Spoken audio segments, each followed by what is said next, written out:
자, 우리가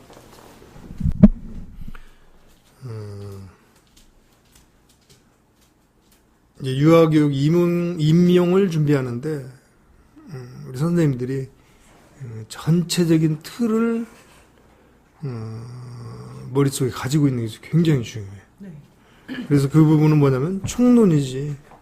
총론이고, 그럼 총론에서 보면은 유아교육이 뭐냐 뭐 이런 것부터 나온단 말이야. 그럼 유아교육이 뭐냐 할 때는 벌써 대상이 있을 것이고, 그 다음에 그 교육을 실행하는 주체인 교사가 있을 것이고, 그 다음에 그 공간, 환경적인 요소가 또 있을 거란 말이지. 그럼 이제 그런 걸 이제 어떻게 봐야 되며, 또한 이제 그런 것들을 어떠한, 교육을 하는 중요성이라든지, 우리가 총론에서는 그래서 예전에, 우리가 어떤 이론이나 이런 걸 공부하려면은 갑자기, 어느 날 갑자기 생겨나는 건 없잖아. 네. 그렇지? 네. 그러니까 그것이 발전되어 오는 것은 이 교육 이론이라든지 이런 것들은 계속 변해. 시대가 변함에 따라서 이것도 변할 수밖에 없잖아. 네. 그러니까 우리가 교육 철학을 배운다든지 교육사라든지 이런 것들을 그래서 배우는 거야. 그러니까 시대가 지남에 따라서 또 교육이라는 것은 그때그때 필요한 인간, 필요한 사람, 필요한 뭐 시민 아니면 그런 사람들을 양성하기 위한 그런 목적이 있는 거야. 네. 이제 그런 틀에서 우리가 생각을 해보면 뭐 교육 철학이라든지 이런 것들을 얘기하지 않을 수가 없다.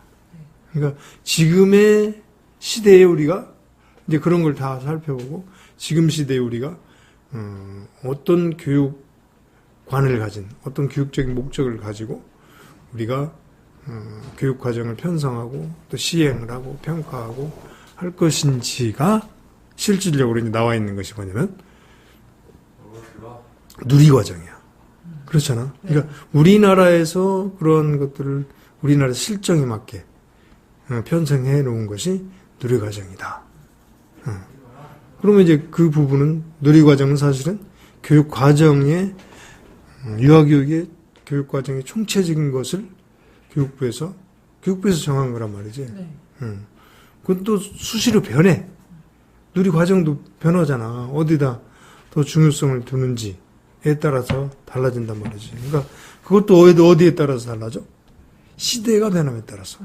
그 다음에 교육은 적어도 어떤 걸 우리가 보고 해야 되냐면 아이들이 크고 나서 성인이 되고 몇십 년을 살아야 되면 그 뒤에 미래의 시민상, 미래에 요구되는 인재를 생각을 해야 된다는 거지.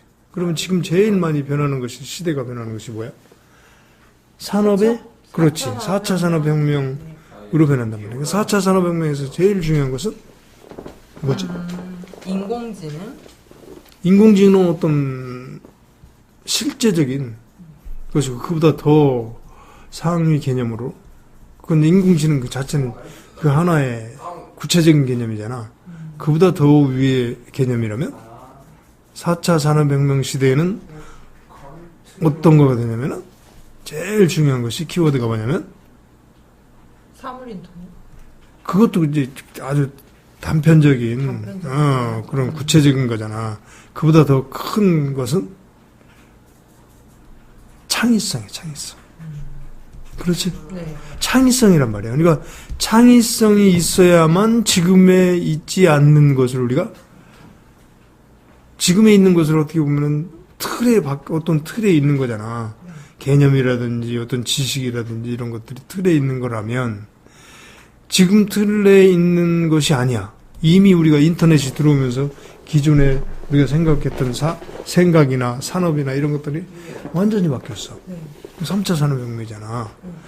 그러니까 이런 이런 혁명이라는 것은 확 바뀌는 거야. 그잖아. 완전히, 어떤 패러다임이 바뀌는 거야. 기존 생각 그런 개념으로는 뛰어넘는, 완전히 또 다른 세계. 엄밀하게 말하면. 그래서 윈도우라는 것도 사실 창 넘어 다른 세계를 얘기하는 거예요. 그것도 우리가 지금 컴퓨터 키면 윈도우가 나오잖아. 네. 그러니까 그런 것처럼 4차 산업혁명 시대에는 창의성이 제일 중요한 거란 말이지. 그러면 여기에서도 우리가 교육과정이나 누리과정에서도 제일 나중에는 어떤 거야? 목적이 창의성 교육이란 말이야. 창의성을 기르는 거다. 창의성을 길러서 미래의 산업 아니면 미래 변하는 시대에 적응해가고 적응 정도가 아니지. 우리가 적응하는 것은 문제가 아니지. 주도해가고 선도해가는 그렇잖아. 그런 인재를 키우려면 어릴 때부터 그런 교육을 해야 된다. 창의성 교육을 해야 한다. 창의성 교육의 가장 큰 이슈는 뭘까? 좋은 방법. 아이들에게 어떤 방법을 갖게 하는 것이 창의성을 길러줄 수 있는 것일까? 스스로 생각해보고. 그렇지. 자기도 주도적으로 생각하는 거하고, 네. 거기에 이제 우리가 자율성이라고 얘기해. 네. 그러니까 아이들에게 자율성을 부여해 주는 것이 가장 크다. 네. 그 다음에 또 그다음에 자기 혼자 개인적으로 봤을 때는 자율성이고, 그 다음에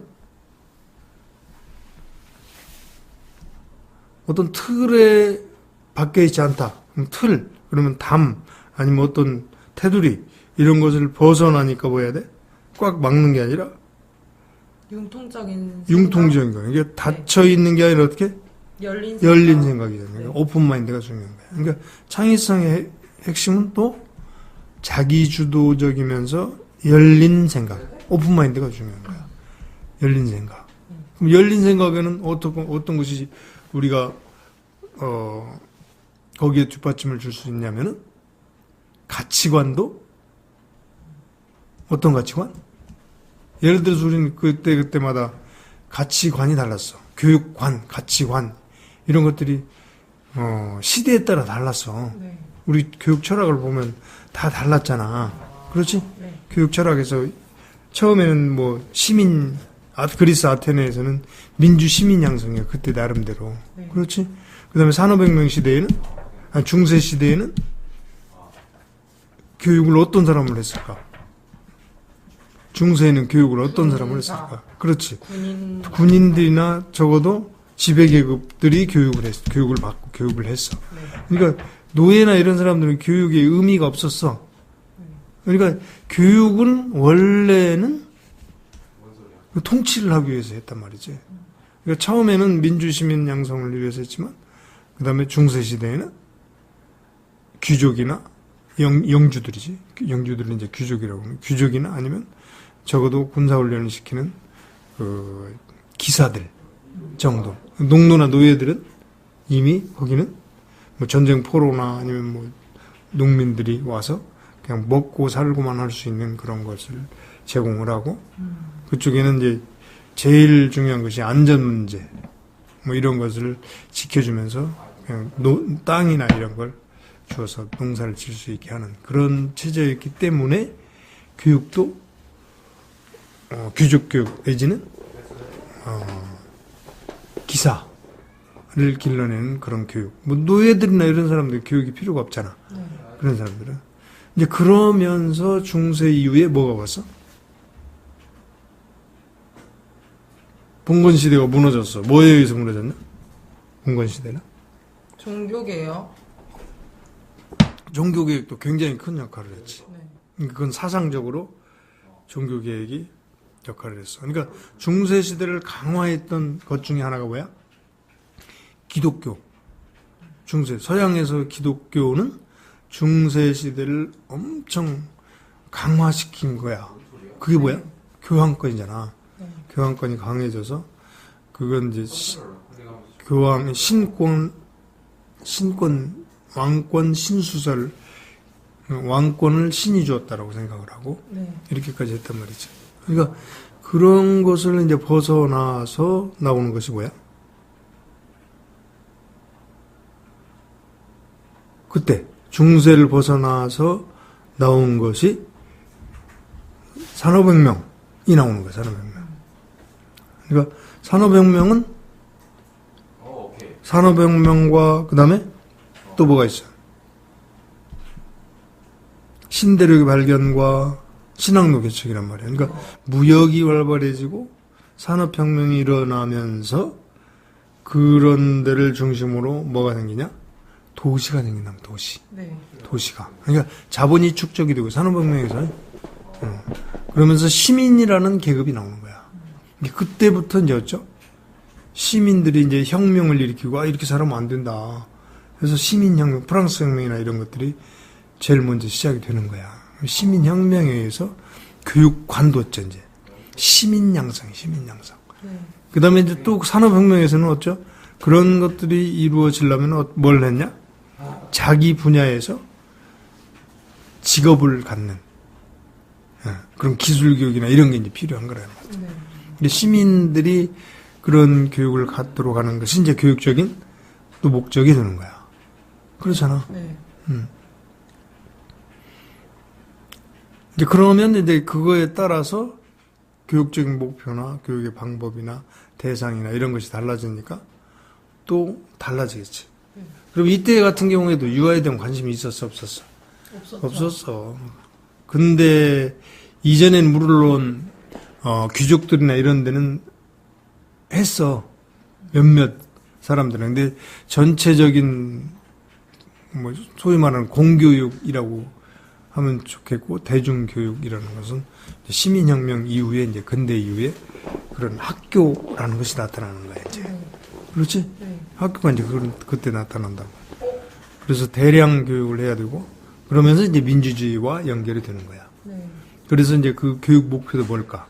민주 시민 양성 이렇게 되는 거야 그런 것이. 네. 그게 이제 우리나라에도 역시 그 영향을 받아서 그다음에 현대로 오고 현대 다음에 이제 지금 이제 몇 세기에서 이제 이게 바뀐단 말이야. 그것은 이제 산업혁명과 1, 2차, 3차, 4차 산업혁명과 맞춰서 지금 이제 계속 이제 시민사회가 됐잖아. 네. 민주시민사회라고 얘기를 하는 거야. 네. 그러니까 그런 사람으로 양성하는 것이 교육적인 목적이 됐겠지. 그때마다 이제 그런 철학자들 아니면 교육학자들이 그런 교육에 대한 얘기를 하겠지. 네. 그러면 이제 그런 교육 과정이 이제 이렇게 이루어진 것을 그리고 4차 산업혁명까지는 이제 이렇게 된단 말이죠. 그러니까 우리가 이제 최근에 지금 교육 목표로 가지고 미래를 주도할 그런 시민 아니면 국민을 양성하기 위해서 나온 것이 누리과정이다라고 생각을 하면 돼. 현재에 최적화된 미래를 대비할 수 있는 그런 교육 과정, 그게 누리과정이라고 보면 돼. 네. 그러니까 그 앞에 부분은 우리가 교육 총론이잖아. 네. 이 총론에서는 전체적인 아까 얘기했던 교육 철학, 그다음에 교육 역사. 그러니까 교육 역사나 교육 철학은 같은 거라고 봐야 되잖아. 네. 그래서 그런 걸 살펴보고 갑자기 어떤 것이 나온 것은 없다. 그런 과정을 통해서 이런 우리가 살펴보는 것이 중요하다라는 네. 거지. 그럼 총론에서 우리가 전체적으로 그럼 아이들에게 교육을 구성해야 되는가 하는 그런 방향이 나오겠지. 네. 몇 가지가 있어? 한번 얘기를 해봐. 6가지가 있는데요. 첫 번째는 질서, 배려, 협력 등 기본 생활 습관과 바른 인성을 기르는데 중점을 두어 구성한다. 그러니까 이것은 교육과정의 구성 방법으로 지금 얘기를 하는 거야. 네. 총론은 이게 지금 교육과정으로 봐야 되나? 아니면 전체적으로 뭘 해야 돼? 유아교육 총론에서 얘기를 하는 거야? 구성을 얘기를 하네, 그죠? 네. 그러니까 누리과정에 대한 누리과정에 대한 총론이지, 이것은. 네. 그렇지. 그러니까 첫 번째, 질서, 배려, 협력. 이것은 어떤 걸 얘기하는 거야? 뭘 위해서? 어떤 걸 위해서? 이거는 다른 사람과 더불어 살기 위해. 그렇지. 사회적인 능력? 능력이지. 사회 적응 능력이지. 사회 적응 능력. 그래서 질서라든지 배려라든지 협력, 아니면 협동, 이런 말들은, 중요한 키워드가 돼서 문제로 제시가 될 수 있어. 네. 그러니까 실제 시험에서도 배려라든지 이런 거 시험 나오잖아. 네. 모의고사도 질서, 아니면 협력, 협동, 이런 것들이 나온단 말이야. 네. 자, 협력하고 협동은 어떻게 다른가? 협력과 협동.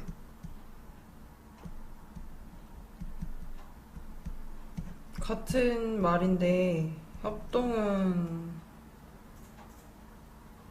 힘을 합쳐서 활동을 한다? 활동을 하는 거고, 협력은? 그리고 협력은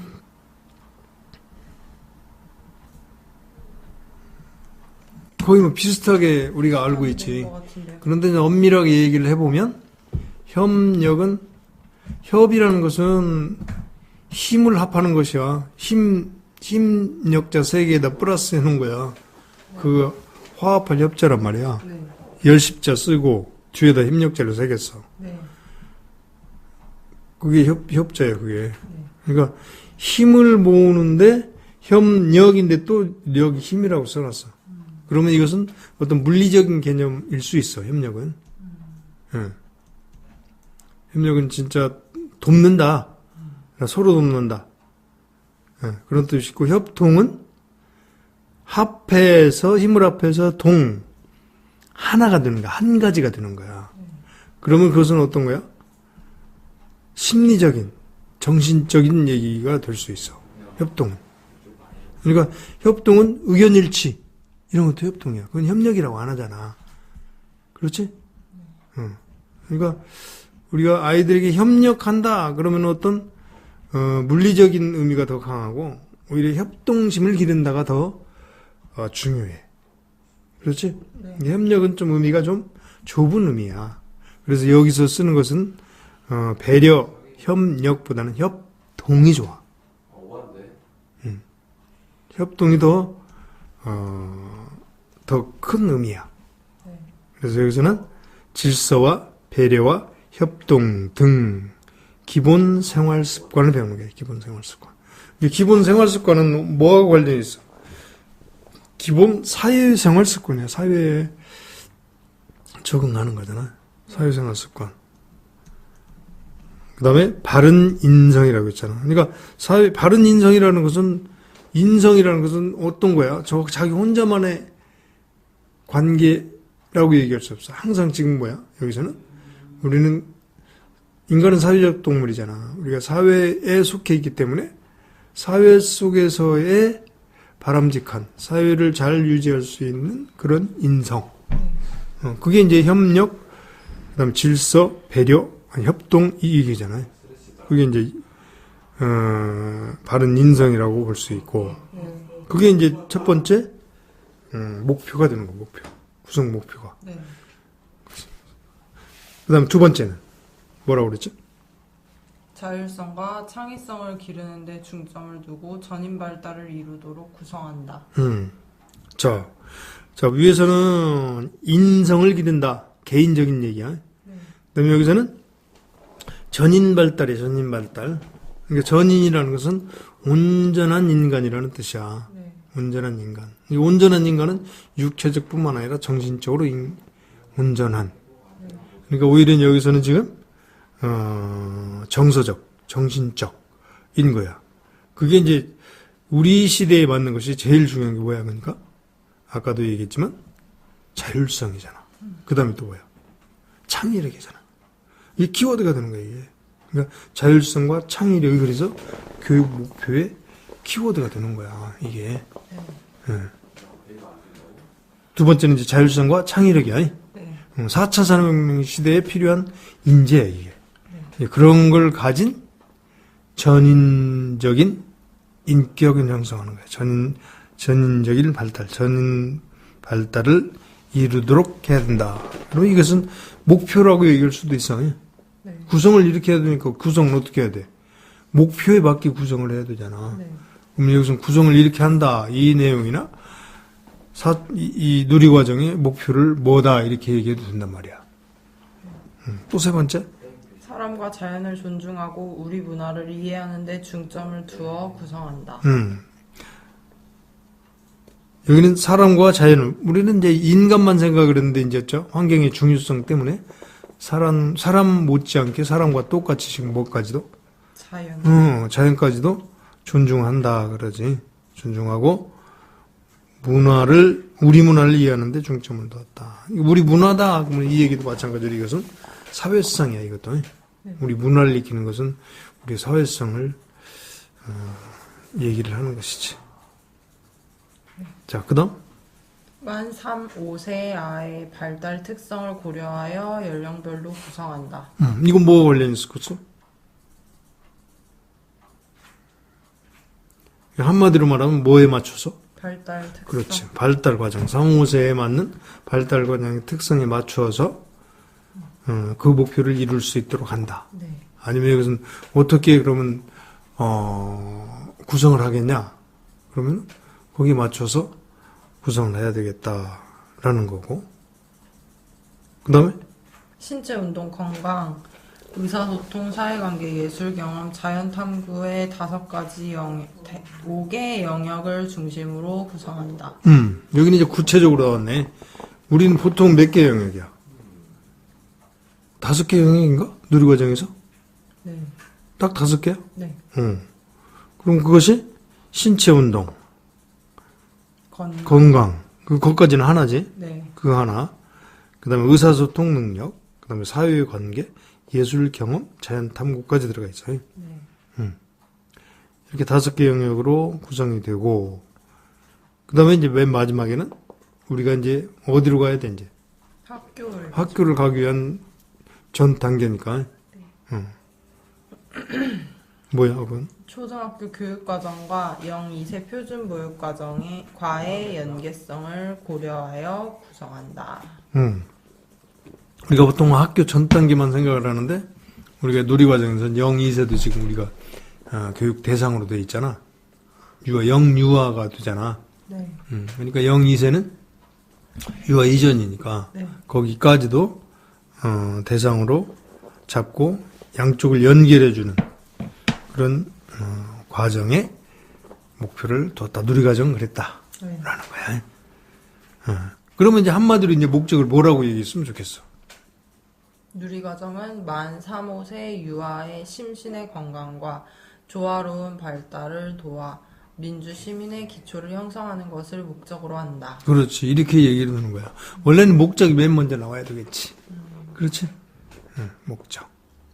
그럼 거기에 이제 세부적인 목표가 나오겠지. 네. 뭐에 따라서 구성 방법 아니면 여기에서 이러이러한 것들을 길러야 된다 얘기했으니까 목표가 나오겠지. 목표는 뭐야? 1. 기본 운동 능력과 건강하고 안전한 생활 습관을 기른다. 목표가 몇 가지 나올까? 5가지요. 왜? 영역별로. 그렇지. 하나씩. 영역별로 하나씩 하면 되는 거야. 그러니까 그게 그대로 다시 풀어 쓴 것이 뭐야? 목표가 된 거야. 그래서 첫 번째는 역시 신체 운동 건강 영역을 그렇게 얘기했고, 두 번째는 의사소통 영역에서 일상생활에 필요한 의사소통 능력과 바른 언어 사용 습관을 기른다. 그렇지. 의사소통 능력은 언어 능력뿐만 아니라 더 우리가 생각해야 될 것이 뭐야? 의사소통 능력 중에 더 중요한 것이 뭐가 있지? 언어 능력 말고도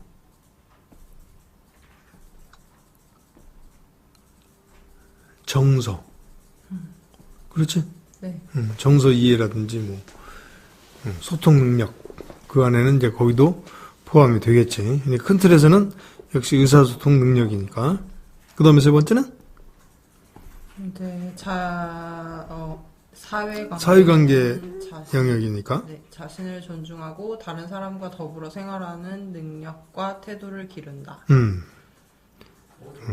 일단은 자기를 존중하는 것이 중요하고, 그래야 이제 다른 사람하고 생활하는 능력.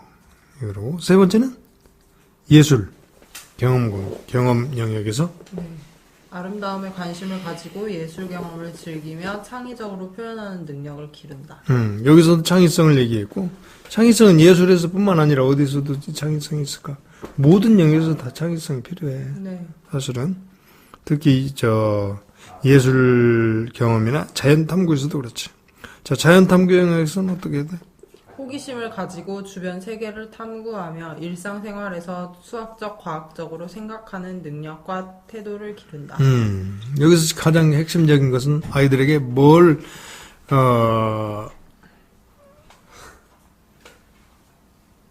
생각해낼 수 있는 발문. 여기서 뭐가 제일 중요할까?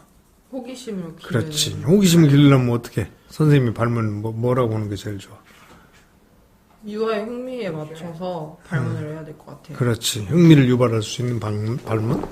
아니면 흥미를 유발할 수 있게 하기 위해서는 호기심이라는 것이 뭐지? 어떤 걸 호기심이라고 그러지? 탐구하려고 하는 생각. 그러기도 하고 이상한 게 생긴 것을 좋아하는 거야. 호기심 원래는 그거야. 큐리아스 그러면은 큐리아스티가 호기심인데 큐리아스는 이상한 그런 뜻이야. 호기염은 좋아할 호자에다 기할 기자야. 호기심 그러면은 우리가 그냥 호기심으로 알지만 실제 그게 뭐냐 그러면은 잘 개념이 없을 수도 있어. 근데 호기심이라는 것은 이상하다. 이상한 것은 말하자면은 새로운 것, 새롭게 보는 것, 또 틀에 박히지 않은 것, 그건 창의력하고 연결되는 거야. 그래서 오히려 그러니까 앞에서도 창의력을 얘기를 했지만 어디서 창의력을 얘기했죠? 예술 경험에. 예술 경험에서 창의력을 얘기했지만 네. 사실은 호기심을 유발하는 것도 창의력을 얘기하는 거야. 네. 그러니까 자연 탐구에서도 창의력을 얘기하는 거야. 네. 그렇게 해서 호기심이 중요하다라는 것을 이제 학습 목표로 삼는다면 선생님들의 발문은 어떻게 되겠어? 선생님이 항상 생각하는 것은 아이들에게 이러한 것을 이런 힘, 이런 능력을 길러줄 수 있는 그런 발문을 해야 되겠다라는 거야. 그러니까 항상 이 선생님은 뭐 논술을 하든 아니면 뭐 면접을 하든 시험을 보든 이 생각이 딱 머릿속에 딱 있어야 돼. 그럼 어떻게 해야지? 이런 생각.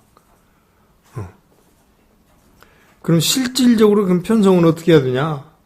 그럼 아이들에 맞게 편성을 해야 되겠지. 네. 그러니까 편성을 할 때는 이제 실제 실행을 해야 되니까 실행을 하려면은 거기에는 실질적인 거니까 실질적인 것은 교육할 때 실질적인 것이 어떤 걸까? 시간적인 것, 그렇지. 시간도 필요하고 내용, 내용도 필요하고 공간도 필요한 공간. 공간, 시간, 공간, 내용 그런 게 그리고- 필요하잖아. 네. 환경적인 것과 내용적인 거. 그러니까 그런 걸 다 고려하고 아이들을 다 고려를 해서 편성을 해야 되겠지. 그러면 이것도 한번 생각을 해보면 첫 번째, 일일 4-5시간을 기준으로 편성한다. 이 누리과정에 이게 구체적으로 이게 나와 있어. 왜냐면은 실질적으로 막연하게 해놓으면 선생님들이 그걸 기준을 잡을 수가 없잖아. 네. 그러니까 여기서는 아예 구체적으로 해놨어. 왜? 그래야 이제 실질적인 어떤 모델이 나오기 때문에 그렇게 한 거야. 네. 근데 이제 이게 중요하지만 항상 선생님 생각에는 어떻게 해야 돼? 창의적인 생각. 내용에 있어서는 항상 어떻게 해야 돼? 형식은 그렇게 한다고 하더라도 내용에서는 항상 선생님만의 기발한, 새로운, 창의적인 그런 방법이나 내용이 필요한 거야. 그게 꼭 놓치면 안 돼.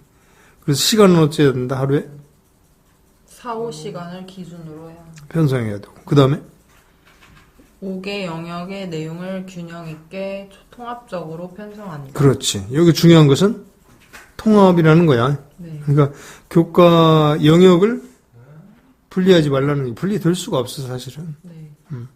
놀이에서도 5개 영역을 다 포함할 수도 있는 거야. 네. 아니면 언어 영역에서도 이 영역을 다 포함할 수도 있는 거야. 그러니까 그것은 항상 통합해서 그 영역을 넘나들 수 있는 그런 거에 염두에 둬야 되고, 그래서 통합교육에 대한 얘기가 실제 문제에 많이 나온단 말이야. 네. 그다음 유아의 발달 특성 및 경험을 고려하여 놀이를 중심으로 편성한다. 그 다음에 이거 특이한 것은 뭐야? 놀이를 중심으로. 그렇지. 놀이 중심으로 하라고 그랬어. 그러니까 놀이가 그래서 여기 시험에도 많이 나오는 내용 중에 하나야. 이게 놀이 중심으로 했을 때 오히려 선생님들이 지금까지는 어땠어? 왜 놀이 중심 하지 못했을까? 이전에는. 가장 큰 문제. 놀이의 중요성을 몰랐기 때문에. 중요성 알았지. 꼭 모르는 것만 아니지. 주입식 교육을 받아서요. 그것도 있지. 그거는 이제 하여튼 선생님들의 자질 문제고. 그러니까 그런 것들을 한번 생각해 볼 때는 뭘 해봐야 되냐면 여러 가지 상황을 생각을 해야 돼. 네. 그때 이런 놀이 중심의 교육을 하지 못했던 상황, 안 한 것은 아닌데 못할 수도 있다는 거지. 그러면은 아이들의 숫자라든지 선생님 대 아이들의 숫자라든지 이런 것들이 지금 전혀 달라졌단 말이지. 네. 그래서 아마 그 숫자가 적어진 것도 아이들의 숫자가 적어진 거, 선생님 대 아이들의 숫자가 지금 여기 우리는 보통 몇 명이지? 초등학교 같은 경우도 지금 30명 이내로 들었단 말이지. 네. 이전에는 한 60명씩 했어요. 그런데 어떻게 그건 통제만 하다가 옛날에는 끝났던 시절이라는 거죠. 그러니까 이제 그런 것도 우리가 생각을 해볼 수 있고 중요한 것이 놀이 중심으로 했다. 네. 이게 굉장히 중요한 거예요. 네. 그다음 반 학급 특성에 따라 융통성 있게 편성한다. 이건 무슨 얘기야? 안의 내용을 우리가 생각해 볼 때 반의 특성 그러면은 일반적인 반이 아니다 그런 얘기잖아요. 네. 일반적인 반도 있지만 어떠한 혼합 연령 같은. 그렇죠. 그런 혼합 거 연령 아니면 특수아동이 있는. 통합 그런 거 이제 통합 네. 교육이라고 하잖아. 그것도 네. 그것도 통합 교육이라고 하죠. 네. 특수학급 같은 그런 걸 얘기를 하는 것 같은데요. 그렇지. 그게 이제 통합 교육이라고 또 얘기를 해. 우리가 통합 네. 교육은 내용의 통합 교육도 있지만 아이들이 그렇게 특수아이 발달장애라든지 이런 아이들과 이 아이들도 어차피 일반 사회의 일원으로 살아야 되니까 이런 아이들을 같이 정상 아이들과 발달장애 아이들이 같이 해서 수업을 할 수 있는 그런 것도 어릴 때부터 갖는 것도 그것도 통합교육이라고 한단 말이야. 네. 우리 여기 교육학에서는. 그래서 이제 뭐야 학급 아니면 반의 특성에 따라서 융통성 있게 하라라고 한 거야. 네.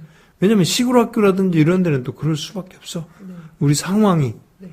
그러니까 틀에 박혀서 하지 말라라는 거야. 네. 또 성별, 종교, 신체적 특성, 가족 및 민족 배경 등으로 인한 편견이 없도록 편성한다. 이것도 어떻게 보면 편견이 없도록 한다라는 것도 이것도 융통성 있게. 네. 그렇지. 이 교사들의 자질에 속하는 거지. 네. 교사들이 편견을 가지지 말아야 된다라는 얘기고. 그다음에 일과 운영 시간에 따라 심화 확장할 수 있도록 편성한다. 이것은 심화 확장까지 하라는 거지. 그러니까 어떤 아이들은 사실은 그보다 더 심화시킬 수 있단 말이지. 그것까지도 고려를 하라라는 거야. 이것은 우리가 좀 놓칠 수 있는 거야. 네. 심화 과정. 그러니까 심화 확장 같은 경우에는 반드시 뭐가 있어야 돼? 심화 확장하기 위해서. 기본 틀을 가지고 있고, 그렇지. 그 다음에 그다음에 이제 기본 틀에서 시행을 해보고 평가를 거쳐서 네. 다음 단계로 항상 적용해서 편성을 한단 말이야. 네. 그게 이제 심화와 확장이 되는 거야. 심화 확장. 그러니까 항상 우리는 평가를 해야 되잖아. 교육 과정에서는. 그지?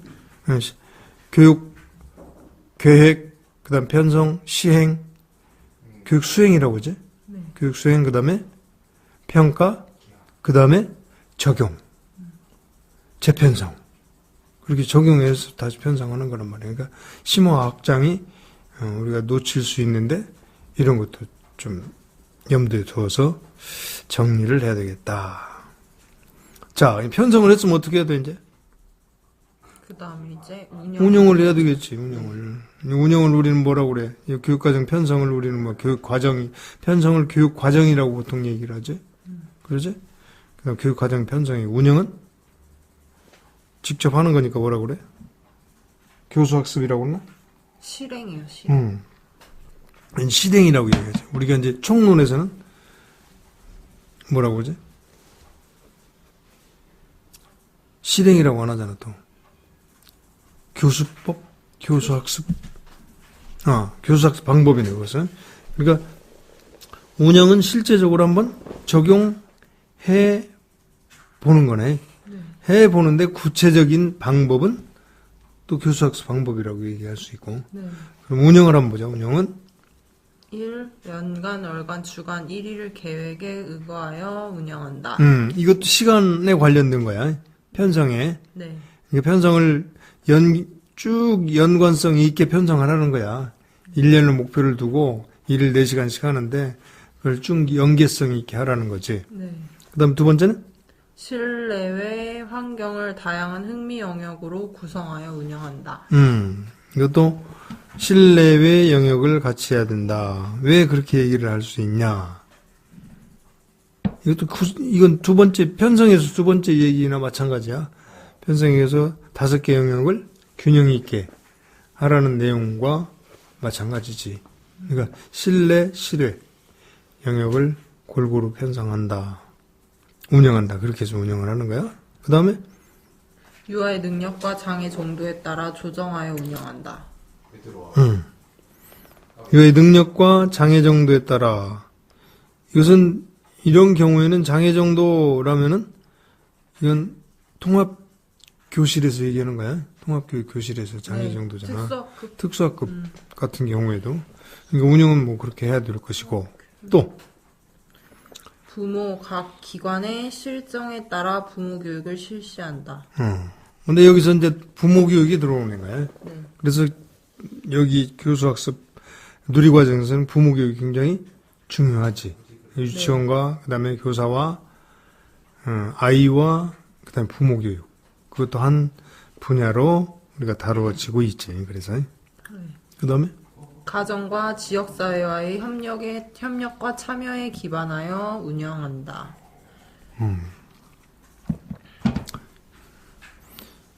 지역사회와 함께해서 해야 된다라는 거고. 그다음에 교사 재교육을 통해서 누리과정 활동이 개선되도록 운영한다.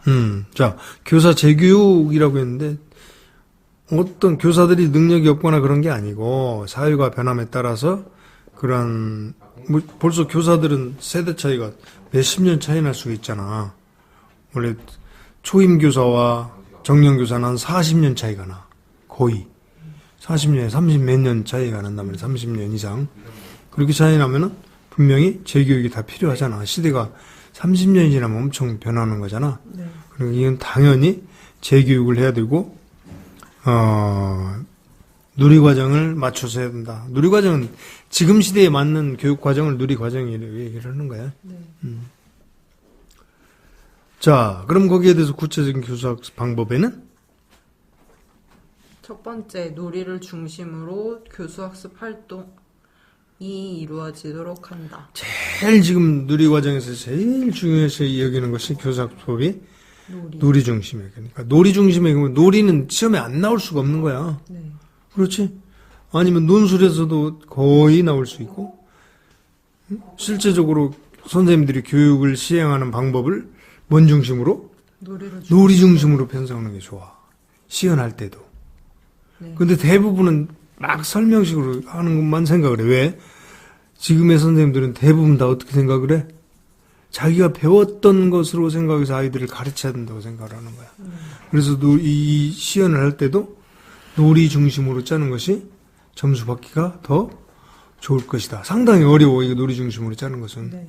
기존에 이제 연습을 해봐도 놀이 중심으로는 거의 시연을 안 하잖아. 되게 선생님들이 어떻게 해?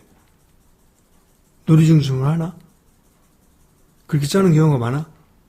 아니요, 거의 뭐 주어진 어떤 재료, 뭐 그런 걸로 해갖고 그런 선생님들이 해서 알려주고 시범 보이고 네, 이렇게 해라 이런 그렇죠, 식으로 그렇죠, 그렇죠. 한단 말이지. 네. 근데 이제 그런 것이 주어져도 선생님들은 어떻게 하는 것이 점수를 따기 위해서냐면 놀이 중심으로 바꾸는 것이 중요한 거야.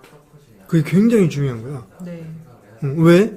누리과정에서 이렇게 하라고 했는데 네. 실제 배운 것을 시연을 해보시오 그러면은 설명식이나 아니면 아이들에게 앉혀놓고 그러냐 문답식이나 뭐 아이들은 여기다 뭘 하라고 했어요 우리가 자율성 자기들이 참여를 하라고 했잖아. 그런데 실질적으로 그렇게 하면은 감점요인이 되는 거야. 감점요인. 이게 굉장히 핵심 중요한 얘기하고 네. 놀이 중심. 그러니까 교수학습 방법 중에서 제일 먼저 꼽는 것이 뭐다? 놀이 중심이다. 그러니까 놀이에 관해서는 완전히 선생님들, 의명을 준비하는 선생님들은 통달을 해야 돼. 그러니까 놀이의 중요성이라든지, 놀이의 중요성은 어떻게 됐었지? 놀이는 놀이를 통해서 뭘 배우고 뭔 능력을 배양한다 했잖아. 네. 놀이를 통해서 음. 주변 세계를 그렇지. 주변 탐구, 여기도 지금 나오잖아. 그래서. 이해할 수 있다. 그렇지. 주변 세계를 탐구하고 이해할 수 있는 거. 네. 그리고 놀이를 통해서 정서적 적응과 사회적 능력을 도울 수 있어요. 그렇지. 정서적 적응. 적용이지, 적응. 적응과. 그 다음에? 그 다음에 문제 해결 능력을 키우고, 그 다음에 창의력도 창의성을 키울 수 있어요. 그렇지. 문제 해결 능력과 창의를 길러주는 거지. 그 다음에? 그 다음에 이제 발달을 진단하는 기초가 될 수 있어요. 그렇지. 발달 과정에 맞춰서, 발달 과정에 맞추는 학습 능력이 있는지 없는지 그 정도를 진단할 수 있는 거야. 네. 그러니까 거기에 맞춰서 하는지 안 하는지 하는 것을. 그러니까 놀이의 중요성이 굉장히 중요해. 이런 마음을 갖고 있어야 실제 저기에 중점을 둬서 편성을 하는 것도 중요하지. 네. 그래서 놀이가 그렇게 중요하다라는 거고, 놀이 중심으로 하는 것이. 두 번째? 유아의 흥미를 중심으로 활동을 선택하고 지속할 수 있도록 한다. 자, 교수학습 방법에서는 제일 중요한 것이 아이들이 직접 실체하는 것이니까 뭐야? 흥미 중심으로 해야 돼, 흥미 중심. 흥미는 아이들이 뭐를 유발할 수 있냐면? 호기심, 호기심과 집중력, 집중력과 창의력, 자발성이지, 자발성. 자발성. 그러니까 자율성을 길러줘야 되잖아. 네. 이게 자율성을 길러주는 것은 뭐다고? 흥미가 있어야 자율성이 있는 거야. 네. 흥미는 아까 호기심, 그 다음에 집중력, 호기심이 있으면 집중력이 생기는 것이니까 네. 제일 중요한 거니까 어떻게 하면 아이들이 재미있게 할 수 있을까? 재미있게 하려면 사실은 흥미도 재미지만 더 중요한 것은 놀이 중심을 좋아해. 아이들은 좋아하지. 재미있어라 하는 거야. 놀이 중심을 하면은 역시 흥미도 흥미 활동을 할 수 있는 것들을 같이 하고 그 다음에 흥미가 있어야 어떻게 되는 거야? 애들이 단발성으로 끝나면 돼, 안 돼? 안 돼. 안 돼. 그런 시간들이 어떻게 길어져야 돼. 지속성. 그러니까 아이들이 금방 아이들이 집중할 수 있는 시간은 몇 분 안 되잖아. 지금 4, 5세가 몇 분인 한 5분 정도. 5분 이상은 못 한단 말이지. 네. 그러니까 5분마다 집중할 수 있는 것을 선생님들은 계속 던져줘야 돼. 그렇지? 그러니까 그래서 발문이 중요한 거 선생님들이 그 발문 중에 호기심이나 아니면 이런 흥미를 유발할 수 있는 것은 어떻게 하면 재밌을까라든지, 예, 뭐 어떻게 하면 뭐 다를까라든지, 호기심을 유발할 수 있는 그런 발문을 하는 게 좋겠지. 네. 그다음 유아의 생활 속 경험을 소재로 하여 지식, 기능, 태도 및 가치를 습득하도록 한다. 이것은 생활과 밀접한 것을 하라는 거지. 생활 속에서. 그러니까 구체적으로 하라는 거지. 사실은 아이들에서는 유아들은 사실은 추상적인 개념이나 이런 것들 얘기하면 아이들이 알아들을 수도 없고 흥미가 툭 떨어져. 그렇지? 흥미가 완전히 떨어진단 말이야. 그러니까 구체적으로 해야 돼. 구체적으로. 네. 구체적으로 해야 된다. 그 다음? 유아와 교사, 유아와 유아, 유아와 환경 간의 능동적인 상호작용이 이루어지도록 한다.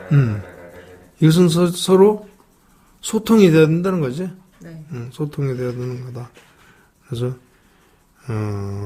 유아와 교사, 그 다음에 유아와 유아 사이도 마찬가지고, 유아와 환경 그랬는데, 환경은 사실은 여러 가지를 얘기하는 거야. 유치원, 그 다음에 부모, 가정 이렇게 얘기할 수 있지. 그런 것까지도 환경이라고 얘기할 수 있고, 또 교실의 환경도 환경이라고 얘기할 수 있잖아요. 이런 것들이 다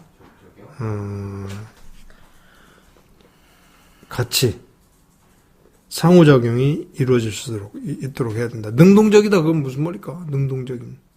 자발적인 거죠. 그렇지. 자기 스스로 시켜서 하는 게 아니라 자기들이 자발적으로 할 수 있는 것. 그 다음? 주제를 중심으로 여러 활동이 통합적으로 이루어지도록 한다. 여기도 다시 얘기하지. 주제를 중심으로 해서 통합적으로 한다. 영역이 다 넘나들어야 된다는 거예요. 우리가 지금 여기 얘기하는 것은 5가지 영역이잖아요. 5가지 영역을 다 다루어질 수 있도록 해야 된다. 다는 아니더라도 돼. 네. 몇 개가 다 중복될 수 있는 것은 중복돼서 했으면 좋겠다. 통합교육이 이루어져야 된다라는 얘기고, 실내, 실외활동, 정적, 동적 활동, 대소집단 활동 및 개별 활동, 휴식 등이 균형 있게 이루어지도록 한다. 여러 가지 이제 장소라든지 아니면 그 자체 활동 내용이라든지 아니면 활동 규모라든지 크기라든지 그 다음에 적절한 휴식이라든지 이런 것들이 균형 있게 해야 된다. 이것은 뭐 당연한 얘기겠지. 네. 다음 유아의 관심과 흥미, 발달이나 환경 특성 등을 고려하여 개별 유아에게 적합한 방식으로 학습하도록 한다. 우리가 놓치지 않는 것은 여기서 계속 얘기하는 것은 유아의 개별성에 대해서 놓치지 말아라 그런 얘기야. 네. 그러니까 항상 전체적으로 아이들이 어떤 수준의 발달 과정에 맞게 교육이 수행이 완성이 된 아이들에게 그 다음 단계로 가야 되는 게 맞잖아. 네. 그런데도 더 중요한 것은 그 발달 단계에 못 미치는 아이들은 못 미쳐서 흥미를 잃을 수 있고, 또 발달 단계에 너무 낮으면은 우리가 진행하려는 것이 너무 낮으면 또 흥미를 잃을 수가 있어. 그래서 그 아이의 각각의 수준에 맞춰서 편성을 하고 고려를 하는 것이 굉장히 중요하다. 왜? 인원이 적지는 않지만 그래도 개별성에 맞춰서 하려고 하는 노력이 필요하다. 그게 이제 교사가 교수학습 할 때 6가지 것들을 한번 꼭 고려를 해라 라고 하는 거예요. 그 다음에 맨 마지막에 항상 우리가 교육 과정 중에 맨 마지막은 뭐야? 평가가 우리가 자칫 빼먹을 수 있는데 평가를 해야 돼. 네. 평가는 우리가 여기에서 주어진 평가인데, 제일 중요한 건 누리과정에 운영을 했는지 안 했는지, 거기 맞췄는지 안 했는지. 그것은 전반적인 평가 같지. 네. 그러니까 그 내용이나 구성이나 이런 것들을 교사가 제대로 잘 했는지, 그걸 아무리 잘해도 평가에서 그것만 하면 되겠어, 안 되겠어? 안 되지. 중요한 게 누구야? 유아. 그렇지. 유아가 얼마만큼 그것을 받아들였는지. 유아의 평가도 빼놔서는 안 된다. 평가를 하는 가장 큰 목적이 뭘까?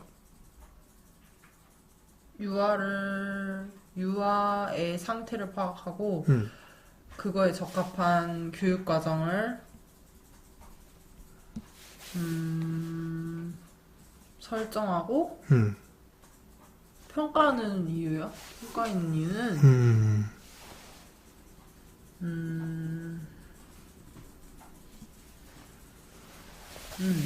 그 유아의 발달에 맞는 교육 과정을 다시 편성하기 위해서 필요한 거죠. 그렇지. 그러니까 발달에 맞도록 심화, 확장할 수 있는 것이 우리 지금 편성에서 그걸 편성이 아니라 운영해서 그렇게 하라고 했잖아.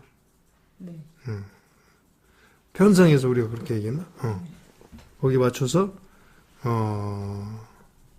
심화와 확장할 수 있도록 하라라고 했단 말이지. 두루징 과정에 맞도록.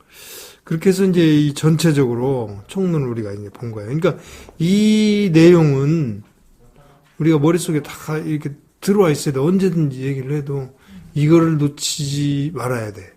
그러니까 이걸 이렇게 말을 할 수 있고 머릿속에 갖고 있어야 어떤 논술 문제나 이런 걸 할 때도 대답을 할 수 있고, 특히 논술 문제에서는 이런 프로세스로 해서 꼭 해야 돼. 그러니까 교육을 시연할 때도 꼭 이런 과정을 통해서 마지막에 평가 및 적용 이렇게 꼭 그렇게 마무리를 해야 돼. 그렇지 않나? 그렇게 편성을 해야지. 네. 교육과정 편성도. 네. 그래서 총론에 대해서 한번 알아봤어요. 여기까지.